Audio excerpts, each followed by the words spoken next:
The David Pakman Show at davidpakman.com.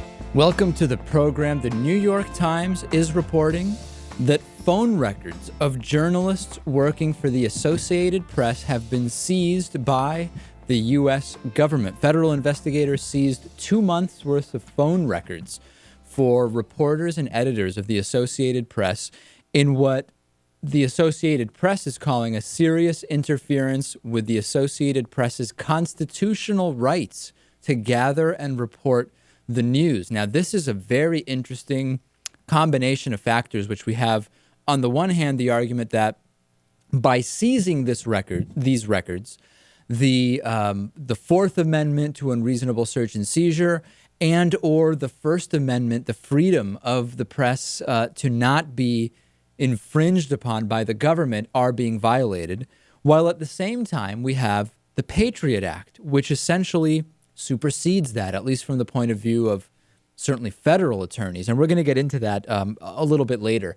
And the AP said that the Justice Department informed them a few days ago that law enforcement officials had obtained records for 20 telephone lines from its offices, journalists, and including also, Lewis, journalists' cell phones, saying the records were seized without notice.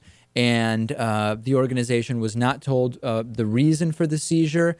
Some are saying that the timing of this and the individual journalistic targets based on what they were working on suggest that this is related to the government investigation that's going on related to the leaking of information about a year ago of the CIA's disruption of a Yemen-based terrorist plot to bomb an airliner. So what we have here essentially, and we've had letters go back and forth, letters to Eric Holder and letters from the AP and from a number of different organizations. This is fascinating on a number of levels. Number one, people saying that this is really a Fourth Amendment case are not, either they're not aware or they're not accepting, they don't believe, they don't agree that the Patriot Act trumps the Fourth Amendment. And remember, the Patriot Act, which President George W. Bush created and which President Obama extended and expanded in many cases. Remember, Lewis, how corporate media, corporate press, of which the Associated Press is certainly a part, didn't activate against the Patriot Act in any significant way.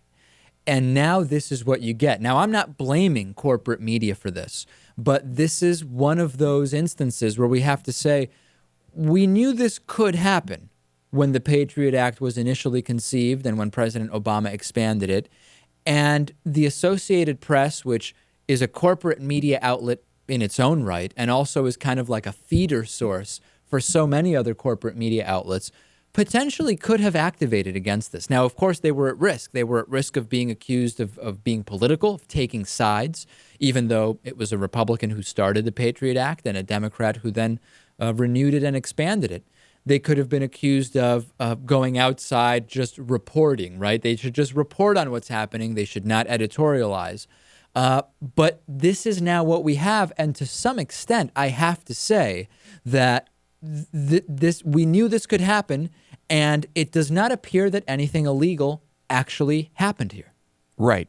And I mean, I'm not even sure the government had to notify them. They did not. Right.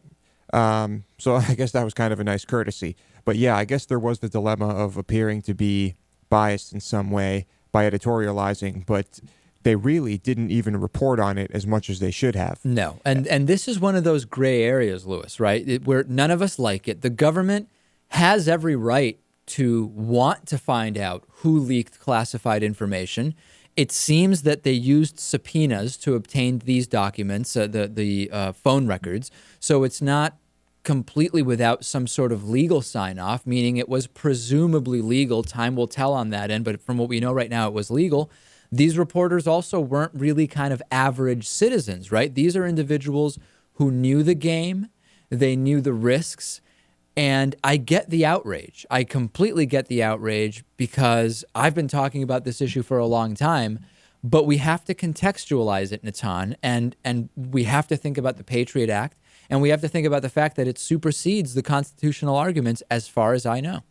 What was funny is yesterday I went on WashingtonPost.com, and on the homepage I see an article that says, U.S. government got phone records from AP. So I click the article, I read the first paragraph, and it says that the AP says that this was a huge infringement on freedom of the press. And then I looked above it and I saw who wrote the article. Who wrote the article? You tell me. The Associated Press. So what do you think?